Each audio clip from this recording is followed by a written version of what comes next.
Yeah, that Rick Ross put out this tweet this morning that he wanted some Jeffrey Dahmer shades, I guess the ones that the actor did in the new Netflix series. And shout out to that actor. Was it Evan Peters? He did an amazing job. But yeah, I mean, Ross is a clown, but people are getting their jokes off, and it kind of brought me to, first of all, I want to say, before I contradict myself, I am a horror flick fan. And I probably do watch a lot more serial killer docs as an adult than I did as a kid. Obviously, because nowadays Hollywood isn't even trying to scare us when they do these flicks. Nowadays, they just trying to creep us out with gore and blood and guts and CGI. Like, they don't even try to scare us anymore. I get a little bit more of that scary edge watching, some of these docs, and I've probably watched too many of them because I know some of these people by the first name, last name basis, and I shouldn't. And I thought to myself when I heard they was doing this Dahmer shit, and I'm like, okay, I already know the story because I've watched like 15 different docs on every you could think of on Jeffrey. But I'm like, do we really need that?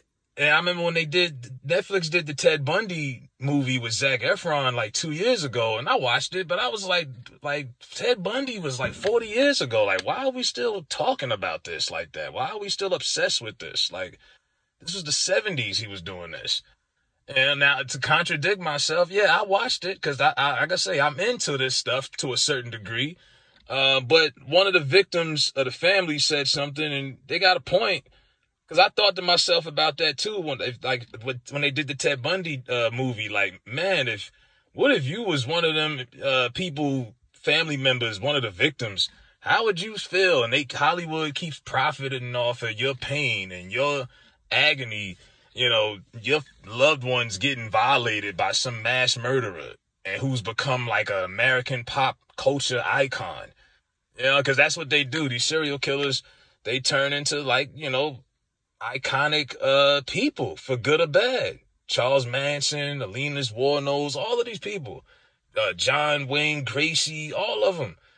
And the relative that they said was right. Like, y'all are re-traumatizing a lot of these people, and they talked about that in this series. I get to that about how much post-traumatic stress and all kind of stuff these people had to deal with. They didn't have the normal grieving process the typical person had. Typically, somebody you love dies, you find out about it. There's no search. These people went missing. So their family members had to go find these people. You had to try to find them. You got missing reports. They put you on the back of the milk carton. You know what I mean? And they got to look for your ass. And then they find out probably a year or two later. Some of these people didn't find out till almost a decade later what happened.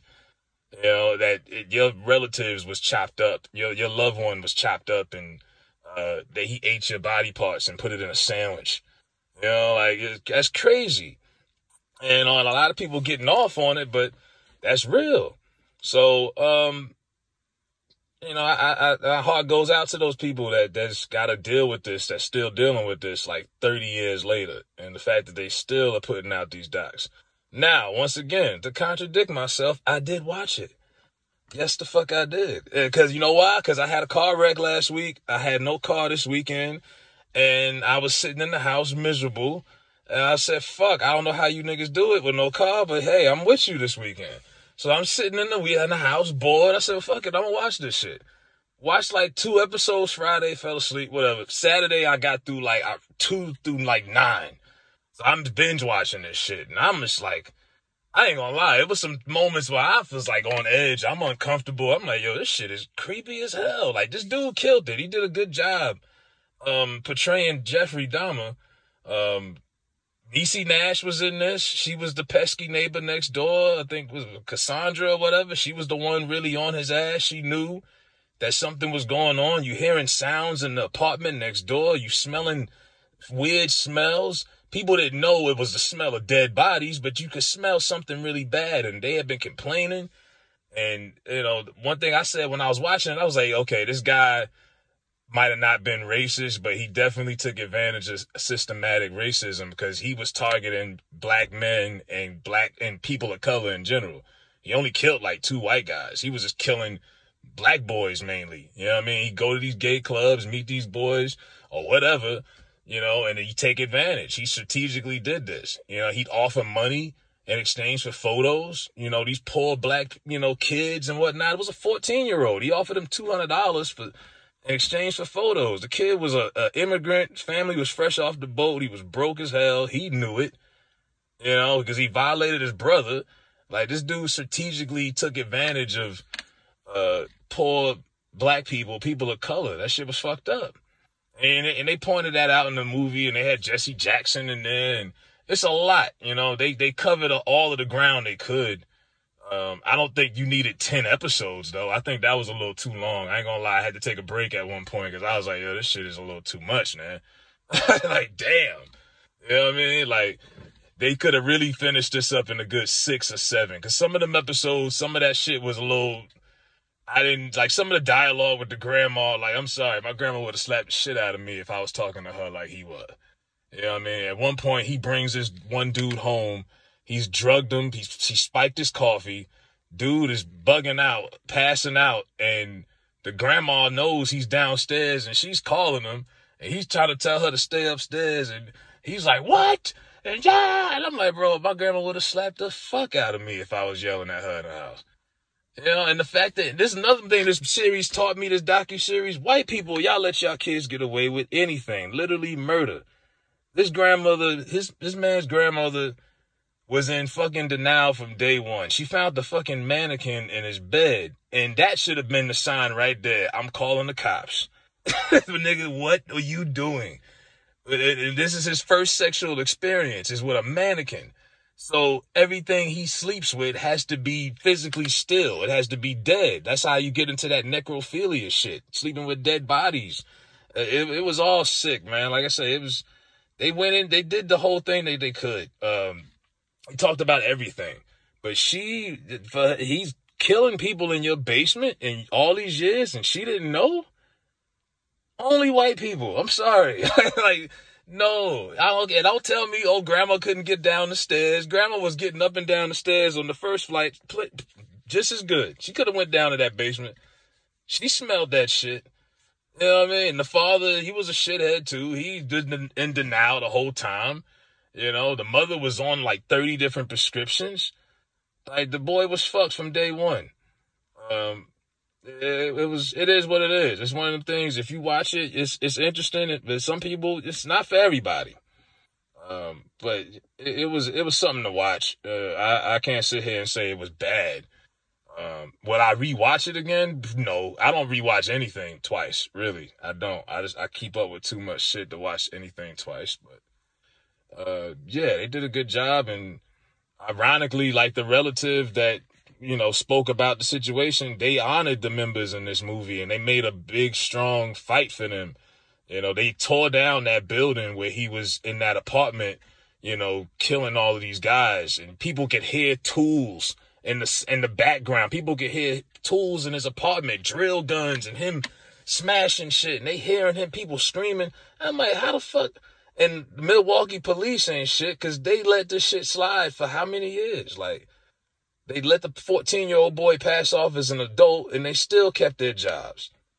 Retired after like 60 years on the force. Like, you know, so they tear down the building, like where he lived and did all these, you know, torturous acts. They found the head in the refrigerator. Like, it was that part right there I had to rewind. I was like, I know the fuck, they got a head in the refrigerator. You know, like, they showed everything. The 57-gallon jugs with the body parts dipped in acid. And I mean, I thought at one point they was going to show him actually eating somebody. I was like, nah, I'm not ready for that now. You know what I mean? They teased it, you know, him playing with fingers and stuff, like, but I was like, nah, man, I don't think my stomach could handle that. But they went into as much detail as you could. I don't think you could do another Jeffrey Dahmer anything after this. Like, this has to be it. Like, it don't get no more grimier and gorier than that. But, like I say, they paid some tribute, because Milwaukee in real life, like I say, well, they tore down that building, but they never put anything up. It was supposed to be like a memorial for the victims that all passed. And these people were more than just victims. They was, these real humans that had dreams and goals and whatnot. These was young people. And, they never did that. So, yeah, Milwaukee, y'all, that's fucked up, man. Y'all need to do something about that. But, yeah, this is one of the things, if you into those kind of shows, or if you was bored and you got Netflix, I mean, yeah, check it out. But it's not for everybody. You might not be able to get, I'm not going to lie, I can hold you. Episode 1 was fucking crazy, because it starts off, and that's another thing that's kind of confusing. They go in and out in the timeline from the current to the past. They'll start off in real time as 91 or whatever, and then they'll go back to like 1978 when he caught his first body. Or then they'll go back to like 1960 or whatever when he was born. And then they'll go back to when his mother was pregnant. It just goes back and forth a little bit. But it starts off with him getting caught and, trying to get a guy and bringing him to that room. And you thinking, oh shit, he about to chop this guy up. And the guy gets away. And that's when the cops raid the apartment and they see the pictures of him. He's got pictures of all these chopped up body parts. Like, this fucker was sick, man. Like, when he drank that blood out the bag with the heart in it, I almost threw up. I couldn't take that shit. I was like, well, what the fuck? Like, the guy was jacking off to images of body parts in his mind. So, yeah. That it was a little harsh. It was a little difficult to watch at times. But yeah, it's cool shit, though, if you into that. But let me know what y'all think. If y'all watched this, was it too many episodes? I think that was my biggest complaint. I think it was a little too long. And timeline could have been a little bit more clear. But that was a good start to it. I ain't gonna lie. Episode 1 hooked me. Even though it was kind of creeped me out a little bit. I was like, damn, like, it made you, that's how it ends in his, sick world before he goes to jail. But it made you want to stick around and see how this shit started. And how the fuck did they turn this person into a monster? But like I said, he was fucked up from day one. His mother was hooked on too many pills. Nonetheless. And even the dude at the end that kills him and beats him with the weights and all that. Now, in real life, I'm pretty sure he didn't have no whole speech and no dialogue. He had a whole Tony Montana, like, dialogue at the end. Like, you did this to all of them people, and now you go fit. It was cinematic. But, yeah, you got his due. So, let me know what y'all think if y'all checked out the Jeffrey Dahmer series on Netflix.